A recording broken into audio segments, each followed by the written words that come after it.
Guys, after the dumpling shaking trick last time, my girlfriend tried the no-seal dumpling method today. Let's watch her fail again. Heat empty pan with no oil, then turn off heat. Put in the beef balls. Make sure to turn off the heat. Otherwise, the beef balls will cook unevenly and easily burn. Ready-made dumpling wrappers are sold in Chinese and Asian grocery stores.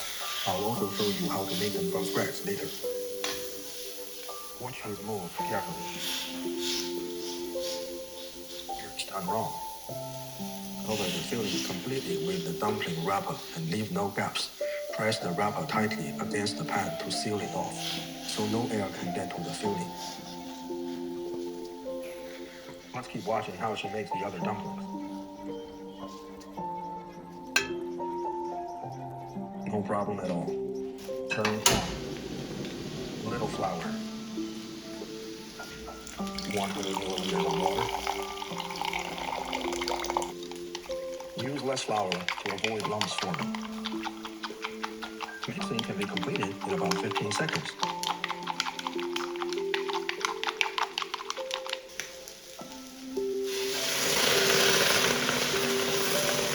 Pour it down along the edge of the pan. No need to submerge the dumplings. Oil. Turn to low heat and simmer 5 minutes. Crack an egg while waiting. Time's up. Pour the egg into the pan. Turn to low heat and simmer for 1 minute. Time's up. Just egg doneness to your liking. Sprinkle with your favorite grains. What do you think? Yes or no? Drizzle with light soy sauce.